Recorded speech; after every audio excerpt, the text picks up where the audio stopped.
Hello, everyone. I am Claudiu Murgan, the host of the Spiritual Inspire podcast, and my guest today is Acharya Shunya. Acharya Shunya is a truth teller who facilitates authenticity, self-remembrance, and divine feminine pathways to awakening. The first female head of her spiritual lineage that traces its roots to 2000 years old in India, Acharya Shunya represents the ancient Vedic tradition of India in a way that is completely authentic, yet as relevant as possible to modern sensibilities and needs. Acharya Shunya reinterprets ancient Vedic wisdom and dharma teachings of Advaita Vedanta, non-dual teachings, Ayurveda's lifestyle wisdom, and yoga philosophy to create a learning and awakening path for contemporary seekers.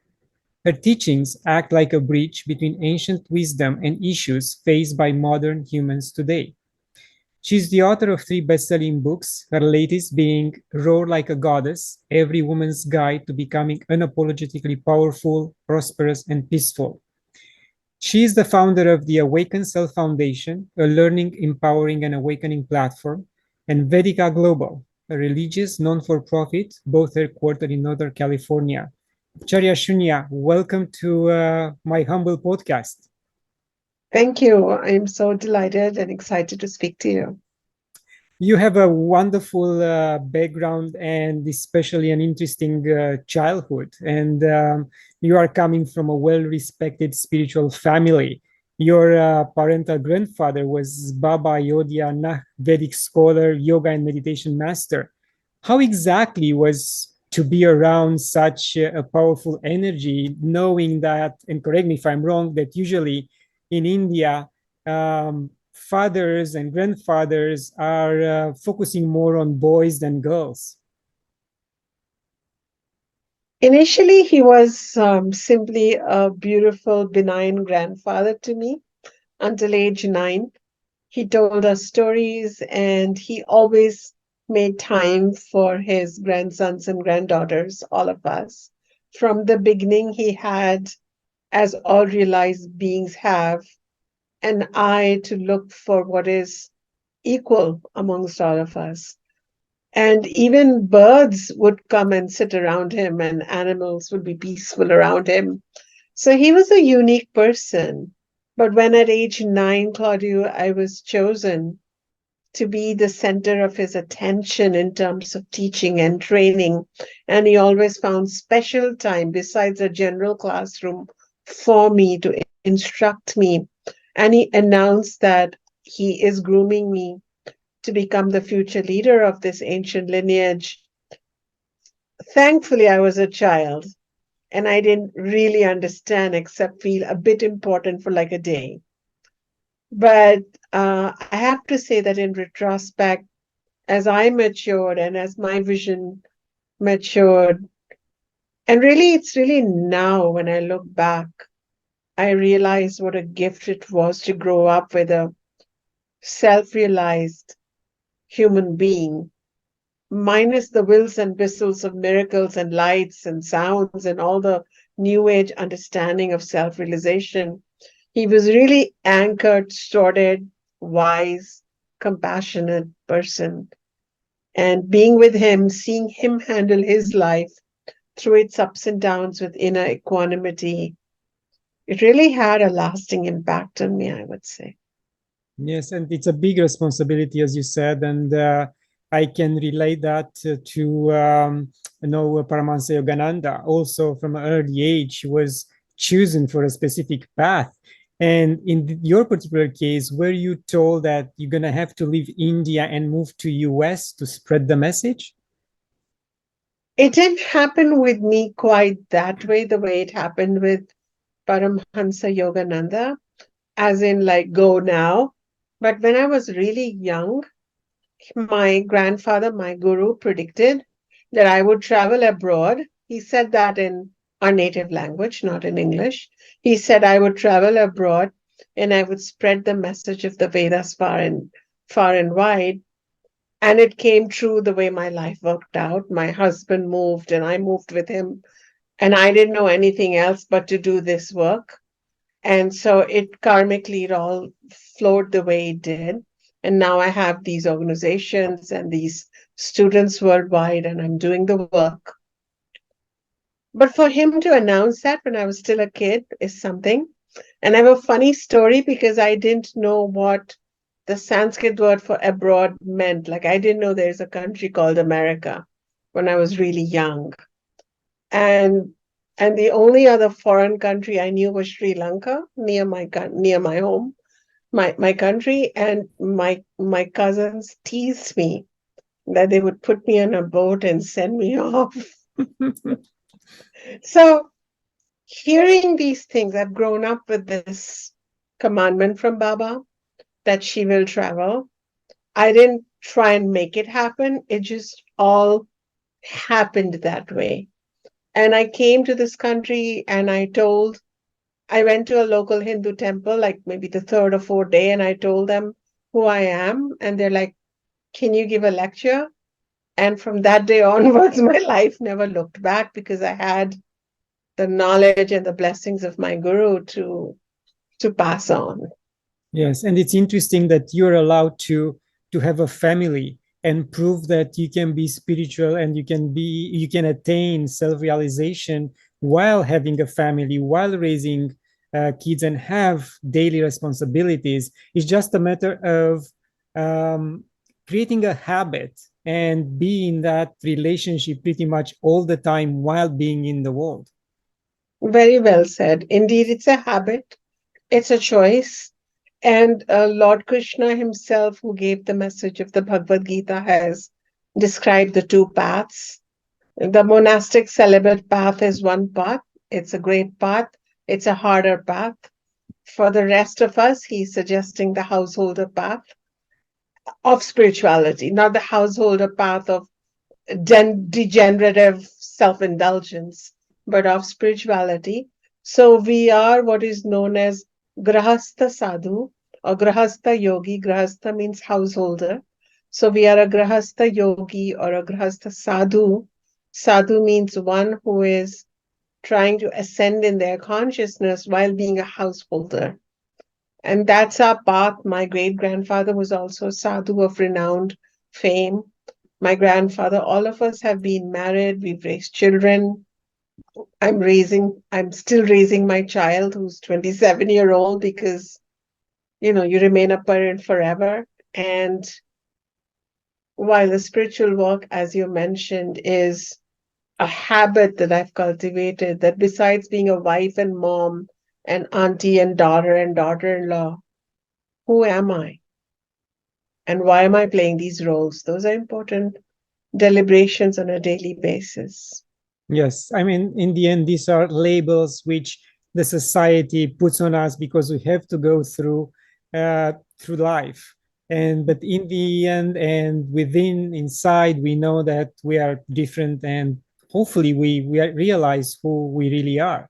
But again, for the society, we have to go with these labels for a while.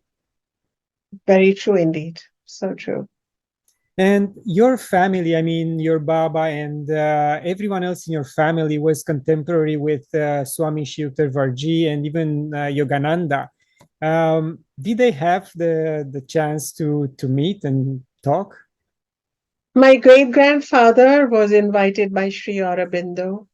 My grandfather's time, um, Swami Ramatirtha, at least 10 to 12 renowned swamis visited our home because satsang was going on, and my grandfather and great grandfather were invited to other satsangs as guest teachers to speak and bless. With Swami Yogananda, there was what I overheard was that they knew of each other, but I don't remember their personal meeting because these sadhus, these yogis, these teachers had a sangha, like a group of their own. And one renowned teacher who came a lot um, who came a lot to my home. One was Swami Ramatirtha, who's very well known. He would he would spend a lot of time with us in our family because he was a good friend of my great grandfather. He knew my father too, and Neem Karori Baba. And we knew Neem Karori Baba before he became an international sensation. And Neem Karori Baba was someone on whose lap um, my father has grown. It was just like a family sadhu friend, you can say.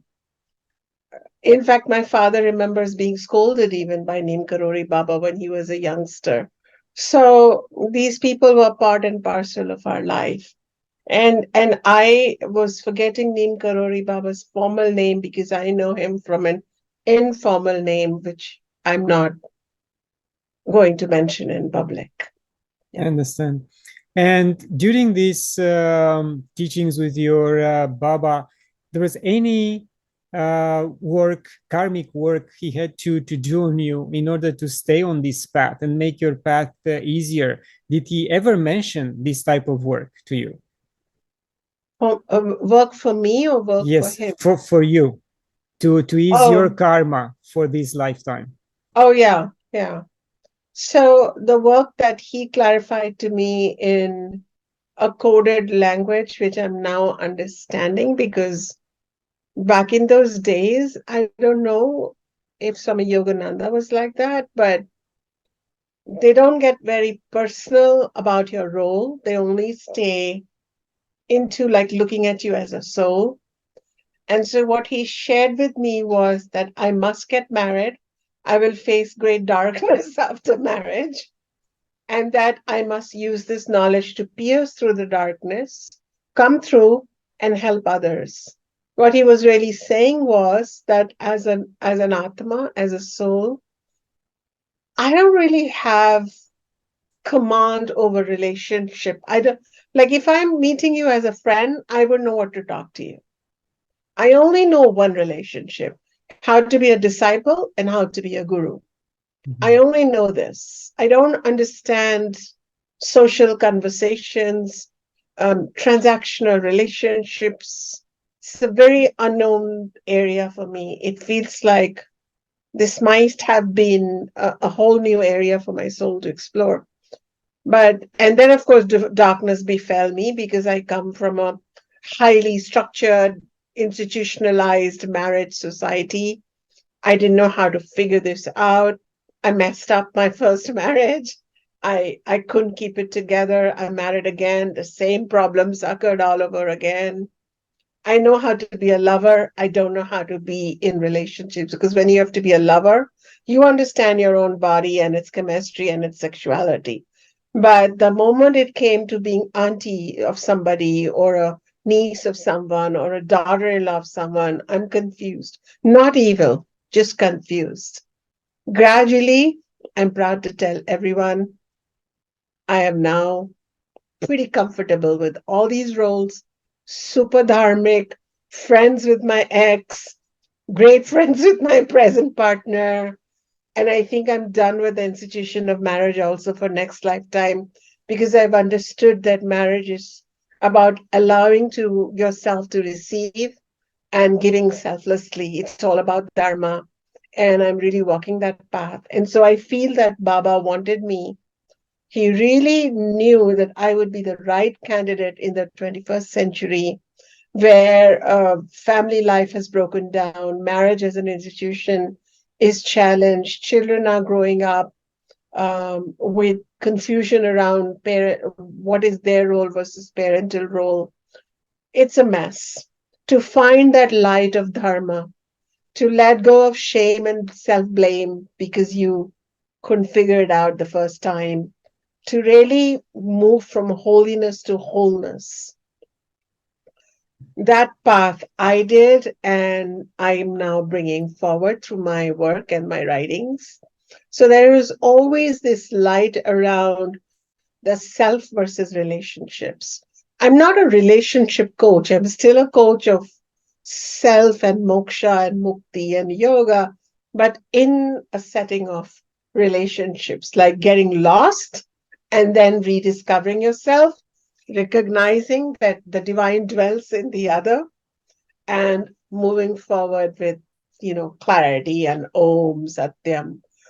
This has been my path. And so it's interesting when Baba had said, you will encounter darkness.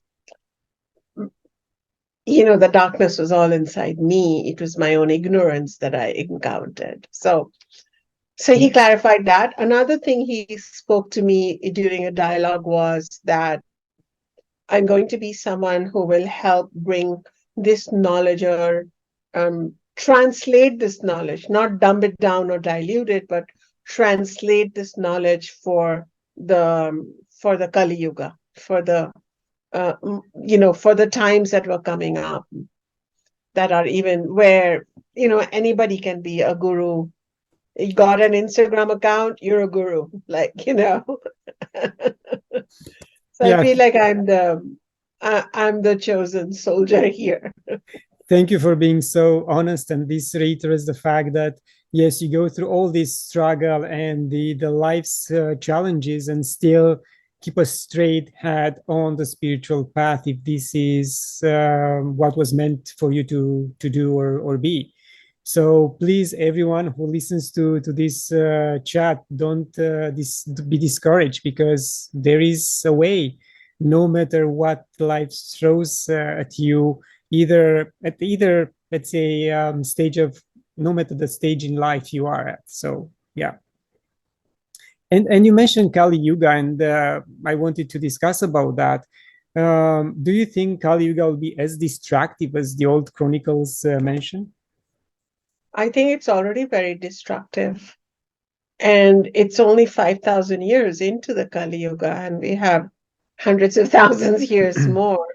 I'm already seeing the irreverence towards tradition, scripture, guru, teachers, parents, any institutions. There is the burgeoning of the ego and individuality.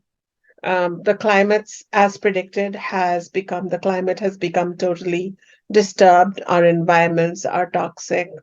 So I really believe this is just the tip of the iceberg. And that's why keeping the light on in your own heart, whichever tradition you are connected to, doesn't matter. Just stay close to your tradition, value it, and really develop eyes of discernment, because all that glitters is not gold. In Kali Yuga, things will glitter a lot, and probably um, the truer teachings, the truer mystical teachings from every tradition do not glitter. They ask for some sacrifice, they ask for some discipline, they ask for some sobering self examination. And this is not glamorous, but you want to go down that path. So I'm just breathing through every day of Kali Yuga.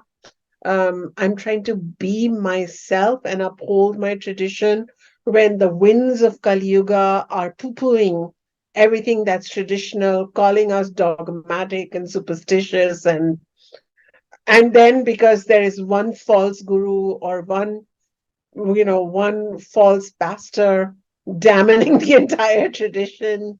So it's not easy, and I can see why Baba felt maybe that the divine feminine and me as a feminine leader of this tradition would play a useful role in this very difficult time. Yeah. Yes, It's we are hard to trying. find your place in Kali Yuga when you're in this deeper tradition.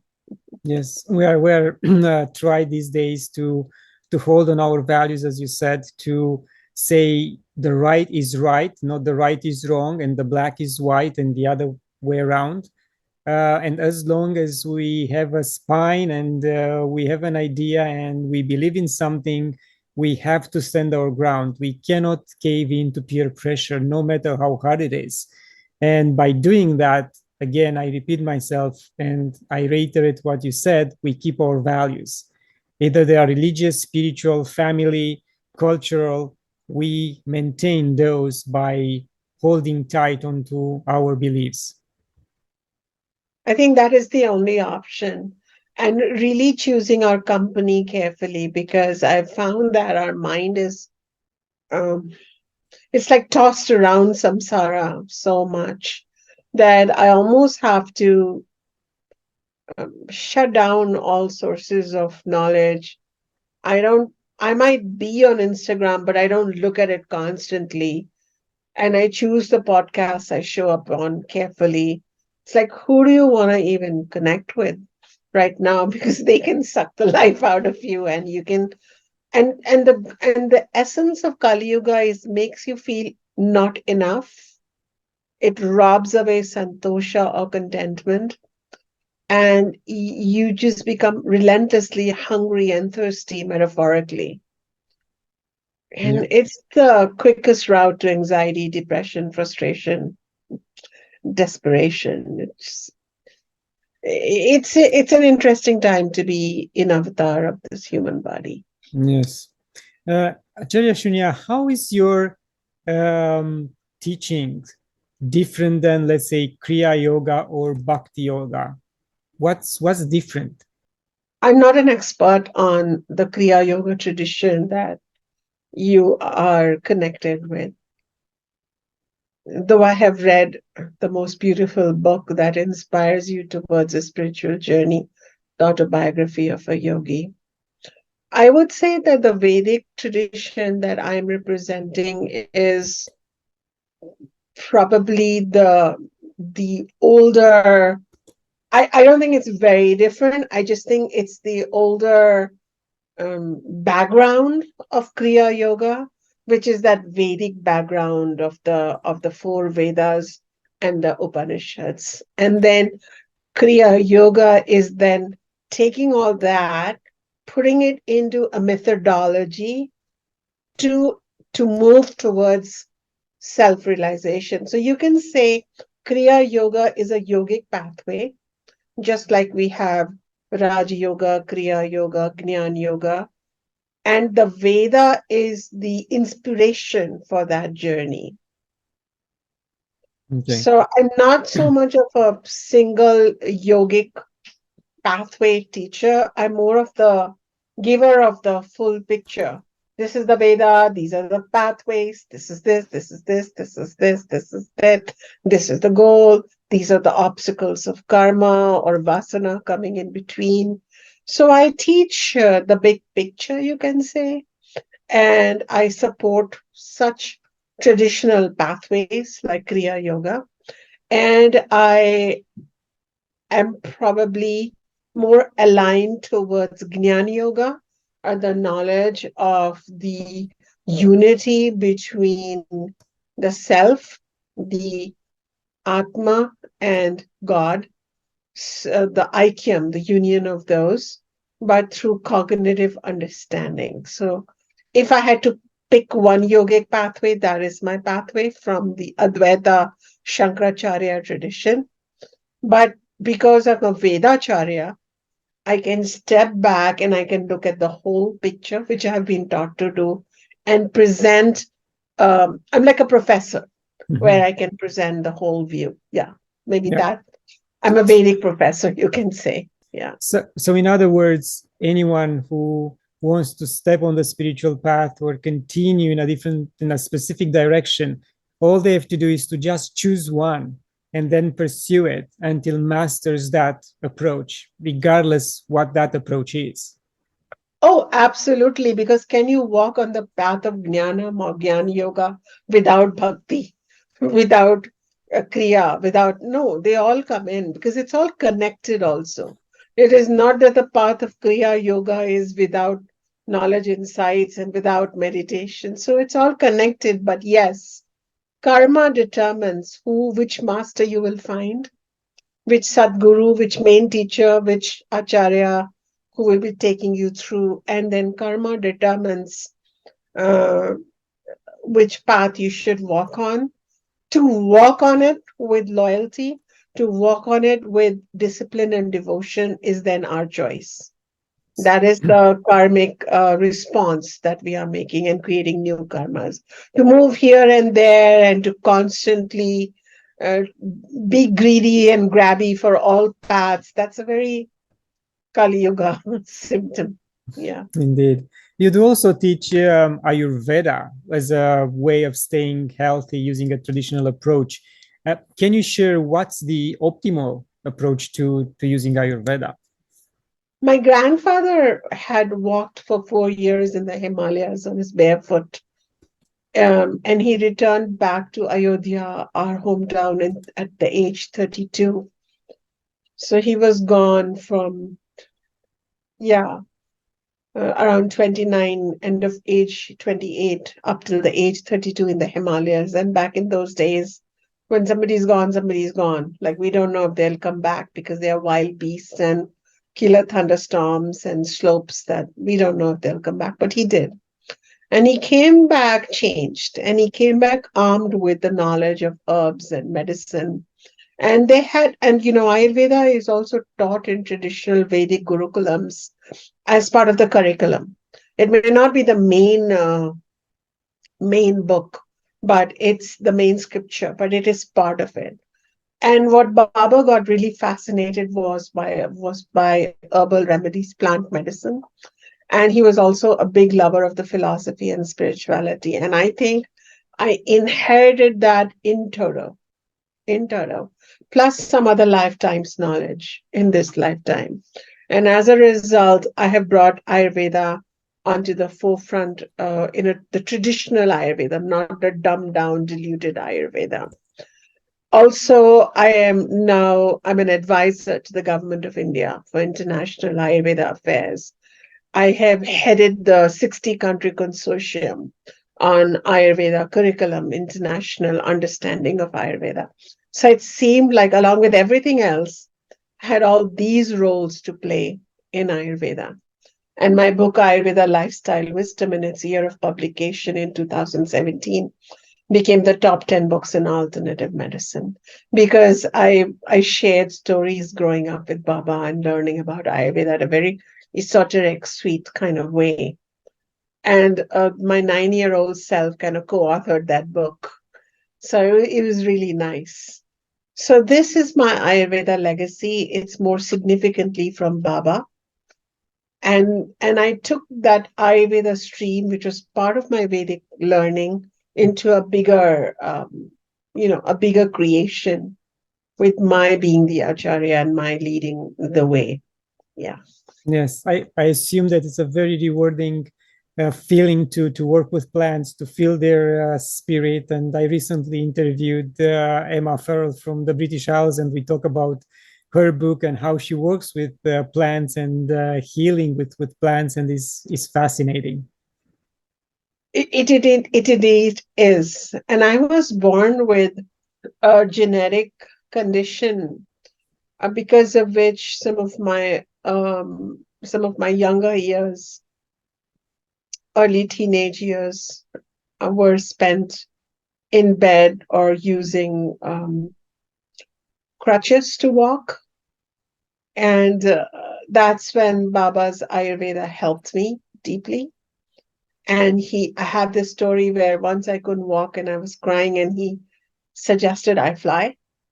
And he always spoke in this metaphysical language, and I somehow knew what he meant was, well, then make a different set of choices altogether. And that's when I got really committed to Ayurveda's way of life and those plants and its lifestyle and its teachings on the mind have helped me walk, never look back, and I even run, and I'm flying in my own way. So it Beautiful. was a personal miracle too. Yes, wonderful. Acharya Shunya, I recently interviewed a Canadian author of Indian origin. She was born here, Monica Kapoor. And we talk about the fact that Westerners think that Indians have thousands of gods. But in fact, my assessment, and she agreed with me, was that Indians see God reflected in thousands of forms, and they venerate these forms. Do you have a favorite Indian manifestation of God? Yeah. Her name is Durga. She's a powerful feminine divine deity. She's Mother God. If God was mother, then she's Durga in my eye. And she's a powerful warrior goddess, and she roars with courage and conviction and self-delight and sexual power and strength. And I kind of like copy her a lot in my life.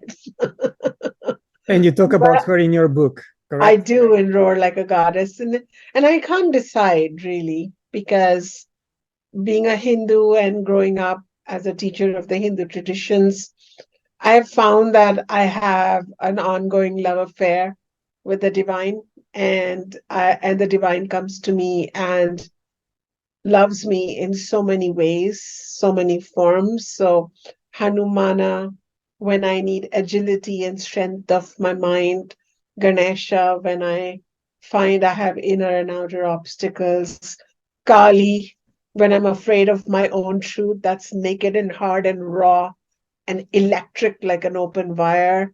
I have to remember Kali to be that person. Lakshmi, when I'm being a cook and a mom and a host in my home, I bring in the Lakshmi's energy. But then Durga is said to be all of these goddesses. And I have a temple of Durga back in my home in India. So I kind of just grew up coming to her with all my little girl, grown up woman, and older woman angst. And I have felt like she has given me a lot. Yeah. And also, if I interpreted correctly what I read from your book, Durga is also the manifestation of the Trinity, Brahma, Vishnu, and Shiva. Yes, she is the divine mother. And it's beautiful that in the Vedic tradition, the mother comes first. So then the gods. So she's also known as Aditi in the Vedas, because Aditi is the mother of all gods. Aditi also means infinity. And it is this Durga who then becomes the mother of, or the facilitator of Brahma, Vishnu, and Shiva to do their work. So I find that going to her is like really going to each and every god, and the Vedic teaching of Ekam Sat Vipraha Bahuda Vadanti, which is a Sanskrit term to say Ekam Sat, there is only one truth, like truth with a capital T. Bahuda Vadanti, which is spoken in many forms by Vipraha, by the scholars, by the knowers of God. So whether we are talking about Christ, or we are talking about Allah, or we are even talking about the millions of gods and goddesses in India, it's really that one truth. And this one truth is the source of attention, because this one truth takes on different bodies and shows up as the world for us. And then this one truth enters our own heart and dwells there as our own higher self. Then we don't have to necessarily look for this one truth in a deity, though we can. We can also serve that one truth through our service of this world and other creatures. And then we can meditate upon that one truth as a yogi. It's fascinating, Yes, it is. this And love affair. Yeah. yes, and it's fascinating because each of us has a different, or let's say you have 1.2 billion Muslims, or you have, or Christians, 2 billion, 3 billion Christians. So each culture believes in something else. But as I said many times, and my guests on this podcast confirm it, is a matter of one identity, one divinity, one God of your understanding, which we can get there no matter how. But that's the most important thing when we want to have faith and believe in something. Yes. And I appreciate how the Vedic understanding does not make God exclusive, but inclusive. It kind of releases the tension around my God versus your God, and it allows for divinity to reflect and be revealed through so many ways. Yeah. Yeah, and I refer again to an Indian movie, PK, which I love. I watch it twice with my family, and I recommend it to everyone. It shows the existing point of view about religion, not necessarily spirituality, but religion in our world today.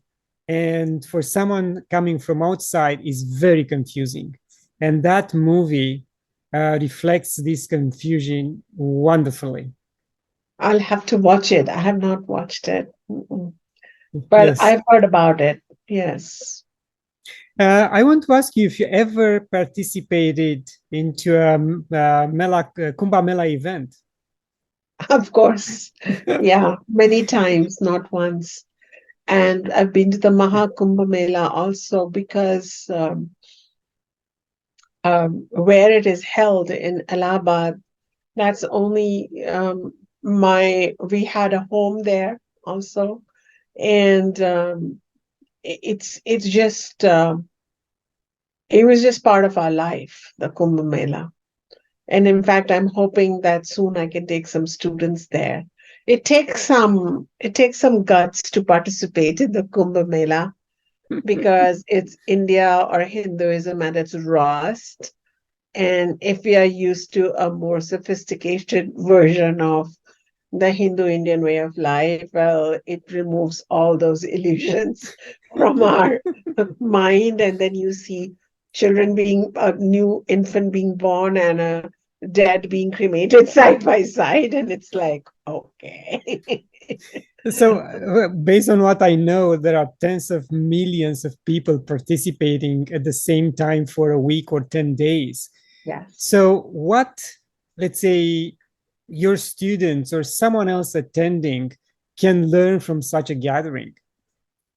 Well, they see life at its raw essence, and they also understand that spirituality is not just something that is institutionalized in a controlled setting, but that it really brings home the message of oneness.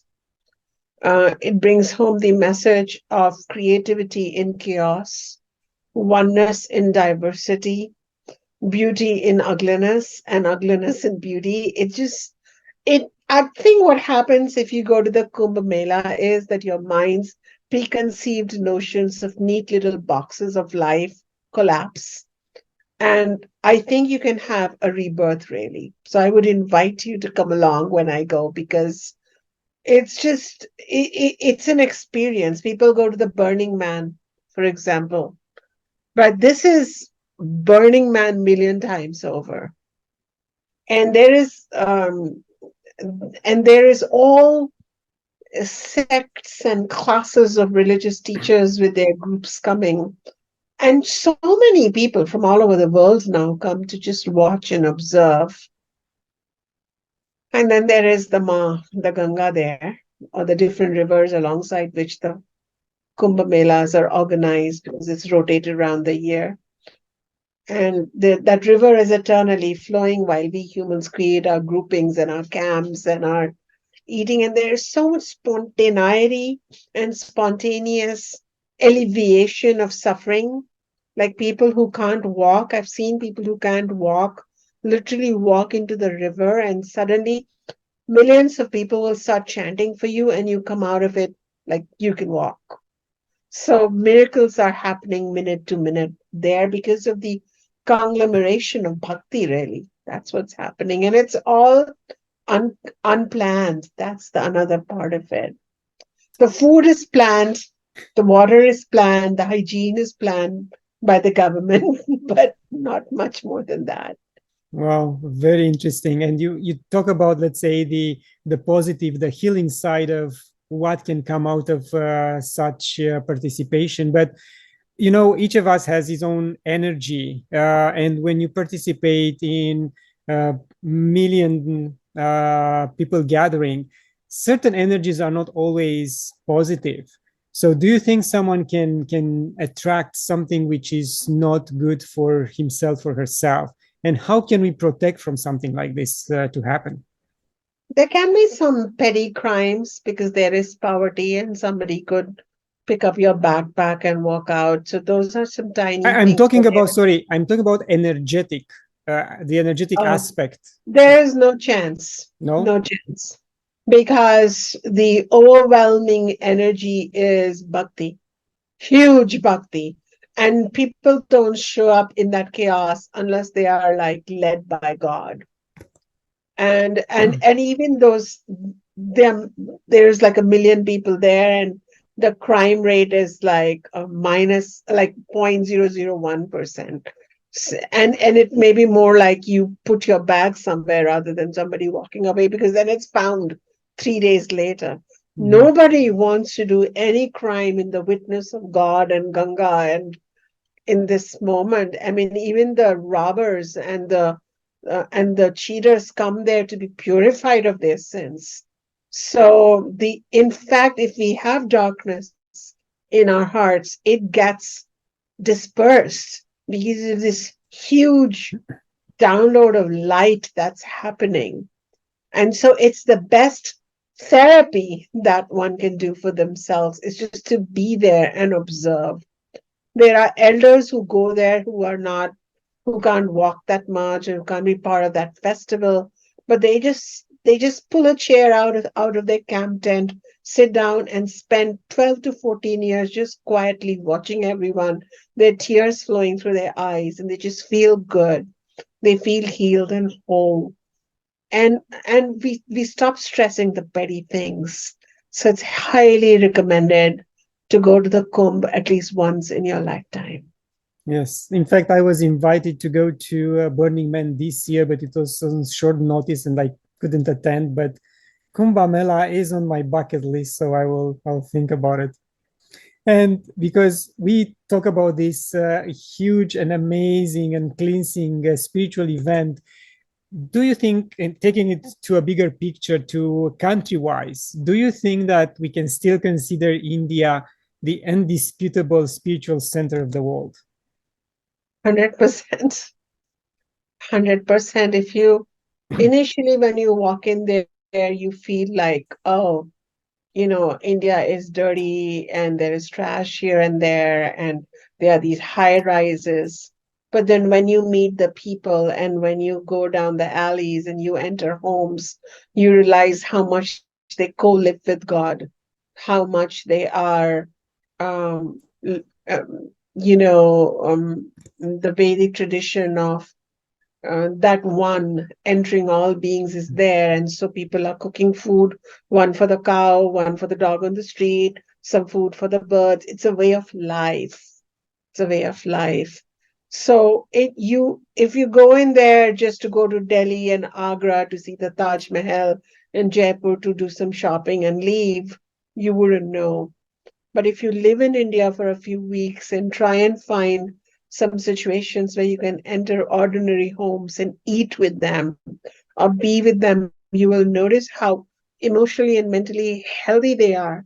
Not because they take antidepressants or Prozac or have therapy, but because they have God. Yes. And God is their therapist, is their Vaidya, is their doctor. And they have gurus. Some have well known gurus, some have unknown gurus, like from their village, but you should see their bhakti towards their guru. So they have God, they have guru, they have their festivals. If you look at the Hindu calendar, from the 30 or 31 days, probably 20, 22 days are festivals. This festival is for the snake, this festival is for this tree, this festival is for that flower. So there is reasons to get up, wake up, take a bath, wear some fresh tilak and chant some mantras. So it's a way of life. Yes. Then there are these great confluence of ashrams, marts, monasteries that you can visit.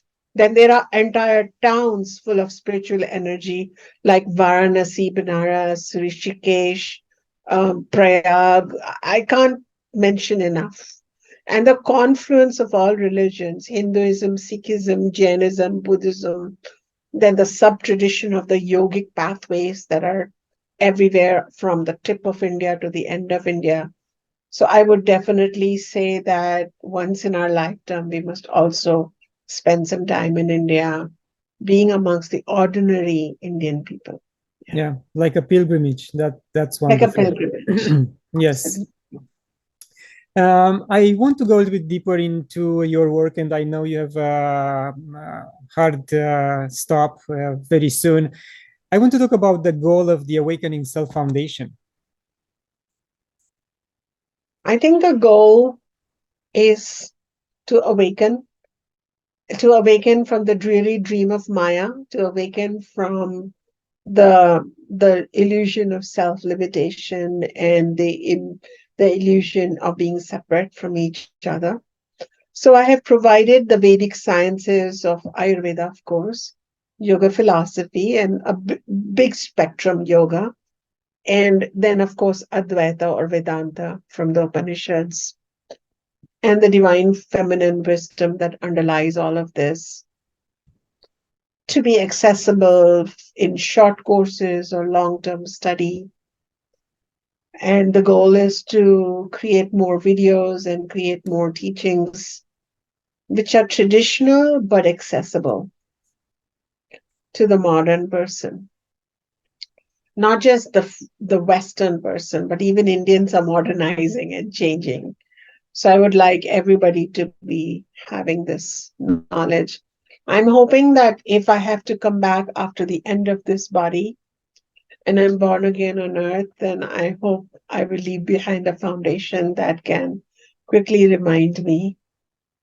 That will So I be have a wonderful. personal interest. Yeah, I Yes. believe in reincarnation 100%. So I have a personal interest in creating this signature so I can benefit as a student when I come back. Acharya Shunya, we are approaching the end of the interview. Any final thoughts? I really appreciated your deeper spiritual questions, especially your questions on Kumbh Mela and the spirituality of India. So thank you so much. Thank you. And in fact, And these questions came to me about Kumbh Mela during my meditation last night. perfect.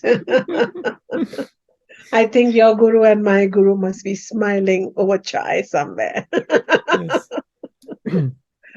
Thank you. Thank you very much once again for your wisdom and your time you spent with us.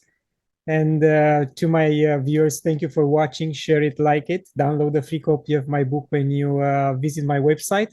And until next time, love and gratitude.